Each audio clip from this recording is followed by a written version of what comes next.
Every single day, you type, read, and calculate using the exact same 10 digits. But the very name we use to identify those characters is the result of a centuries-old global misunderstanding. To see where the mistake began, we have to go back 10,000 years. We are returning to the Stone Age, a baseline era before any human had ever written down a single numeral.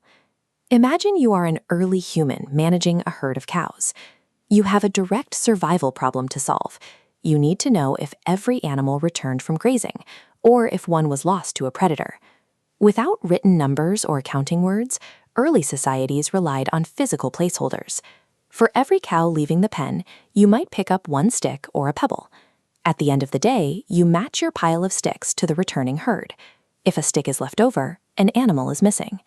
This mechanical tallying works for a dozen animals. But as human societies grew and began accumulating thousands of head of cattle and vast stores of grain, the process of matching individual pebbles to physical wealth became impossible to manage. About 4,000 years ago, ancient Mesopotamia developed a way to record large amounts without needing buckets of rocks. They solved the inventory problem by pressing specific symbols into clay tablets to represent different quantities. This allowed a merchant to document their entire warehouse on a single surface, but stringing together dozens of repetitive wedge marks remained inefficient. The symbols were useful for records, but they were too rigid for the fluid requirements of complex mathematics. The structural solution arrived in ancient India. Scholars there developed a way to organize large amounts that relied on logic rather than just more symbols. This diagram maps how ancient Indian texts, like the Yajurveda Samhita, categorized amounts based on expanding powers of 10. By explicitly naming the tens, hundreds, thousands, and all the way up to the trillions, they created a system that scales up to any size without needing the new symbol for every increase.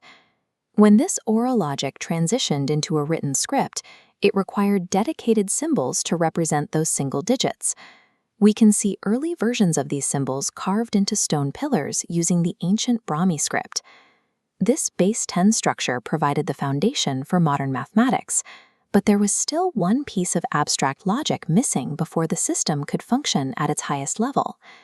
Even with a set of dedicated digits, ancient mathematicians struggled with how to record an empty space. They needed a way to document the concept of nothing within a calculation. This fragment of the Bakshali manuscript from the 3rd century contains the first known recorded instance of a written zero. That deliberate dark dot is a mechanical placeholder.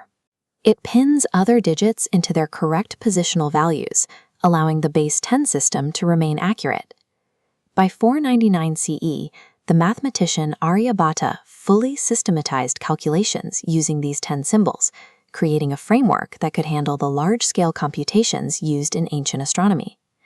A functional zero allowed mathematicians to move beyond tracking grain and livestock. They began using numbers to calculate orbital paths and engineer complex structures. An invention this efficient quickly moved beyond India. By 800 CE, merchant caravans on ancient trade routes carried this numeric technology westward. The Persian mathematician Al-Khwarizmi recognized the logic and integrated it into his own work, popularizing the Indian system across the Arab world through detailed mathematical texts. This is where the naming paradox occurs. Centuries later, European scholars finally encountered this system, but they learned it by translating those specific Arab manuscripts. Because the texts came from the Middle East, Europeans named the 10 digits Arabic numerals. They overlooked the fact that Arab scholars themselves explicitly credited the invention as Hindu numerals, referring to the people of India. The physical flow of global trade ultimately dictated how this history was recorded, obscuring the true geographic origin of the numerals for generations. Meanwhile, Europe was still relying on an older standard. For centuries, people used Roman numerals, which required stacking multiple letters together to represent basic values. Performing long division or advanced equations using only Roman letters is slow and prone to error. This friction made high-level research nearly impossible for medieval scholars. Around the year 1200, the Italian mathematician Fibonacci recognized the superiority of the 10 Indian digits and began a campaign for Europe to adopt them. Change was slow.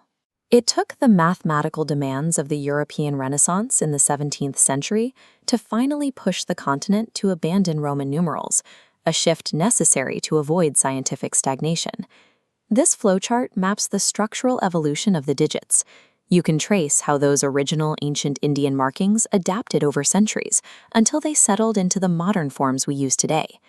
As the scholar Pierre-Simon Laplace noted, the efficiency of these 10 digits is their greatest strength.